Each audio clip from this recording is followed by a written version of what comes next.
Apakah agenda yang ingin dibawa oleh parti-parti Melayu yang nak bersatu ni?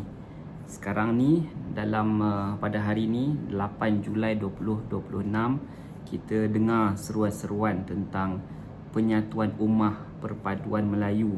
Walaupun sekarang ni kita lihat Haji Hadi melalui PAS dan juga Perikatan Nasional menyatakan sokongan kepada Barisan Nasional di Johor dan tak nak bertanding, dan even bersatu pun kata tak perlu undi bersatu, undilah Barisan Nasional. Jadi ini menunjukkan bahawa situasi penyatuan ummah itu sedang dijalankan. Dan pada masa yang sama, kalau kita tengok kenyataan Presiden UMNO Datuk Seri Ahmad Zahid mengatakan bahawa dia PAS perlu buktikanlah pada pilihan raya nanti. Jadi dia tak nak ulas lagi sekarang ni. Dia macam seolah-olah macam jual mahal sikit lah. Baik, begitu juga dalam Perikatan Nasional apabila parti Wawasan diterima masuk. Jadi ini menunjukkan bahawa satu gelombang hijau ataupun satu seruan untuk menyatukan ummah. Soalan saya pada hari ini adalah apakah agenda, apakah benda besar yang nak dibawa oleh parti-parti penyatuan ummah ni. Sebab dia boleh jadi kita hanya bertukar kerajaan daripada kerajaan PH kepada kerajaan PN, campur BN, letaklah nama apa pun, label apa pun, tetapi sebagai rakyat apa yang kita inginkan sebenarnya kita nak lebih lagi daripada sekadar tukar parti, tukar label, tukar Perdana Menteri. Dia kalau kata nak tukar tu kena tukar biar nampak lebih advance, biar lebih orang kata apa lah, berbaloi lah kan, tukar kerajaan kan. Kita bayar banyak duit untuk adakan pilihan raya, tetapi kalau kerajaan yang mengganti tak mampu buat lebih lagi daripada kerajaan yang sedia ada, maka di situ kerugian bagi kita. Jadi kita nak spend masa nak pergi mengundi pun kita rasa berbaloi lah kalau apa yang dijanjikan, apa yang dibuat adalah lebih besar dan lebih bagus. Saya ambil dua contoh dalam dua isu. Yang pertama isu pemandu mabuk, yang kedua adalah isu kuil haram. Kedua-dua isu ni adalah isu yang saya sendiri viralkan di media sosial.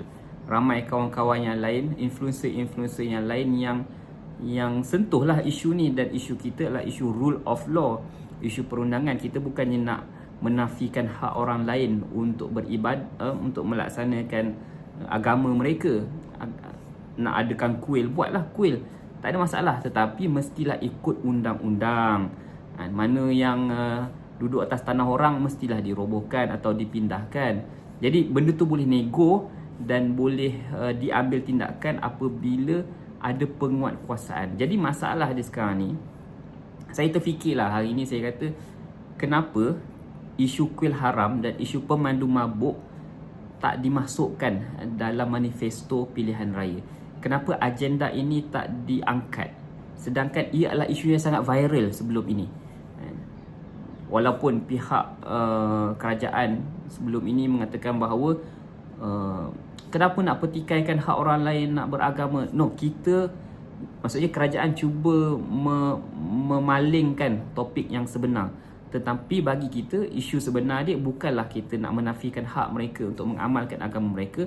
Topik yang sebenar ialah kenapa bangunan-bangunan, binaan-binaan yang ada di tanah haram ini, hak orang lain, hak kerajaan tak dilupuskan, tak diambil tindakan. Itu je isu dia.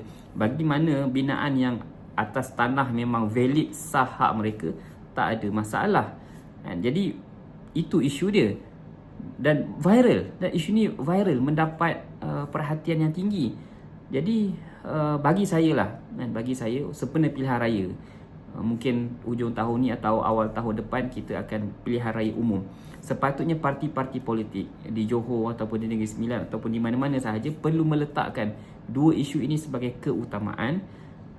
Sebab kita tahu di sebalik isu kuil haram ni dia ada gangster-gangster, dia ada tycoon-tycoon. Sama juga dalam isu arak, isu pemandu mabuk, ada tycoon-tycoon besar.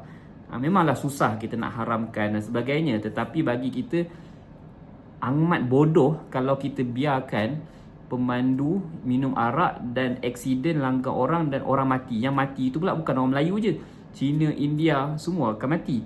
Sebab pemandu mabuk ni memanglah peratusannya rendah, tetapi bagi saya isu ni jadi viral, menjadi kebimbangan, keresahan. Anytime anak saya, anak anda, anak tuan-puan boleh kena langgar. Jadi bagi saya, sebenarnya pilihan raya kita nak tukar kerajaan jadi lebih baik, dan kerajaan yang baru mestilah menyelesaikan dua masalah ni. Biar pi lah biar pi lah ada tycoon ke, ada siapa ke di belakang tabir, tapi kerajaan kena beranilah, sebab ini adalah concern rakyat, masalah rakyat yang perlu diselesaikan. Jadi saya rasa itu sahaja untuk video pada hari ini.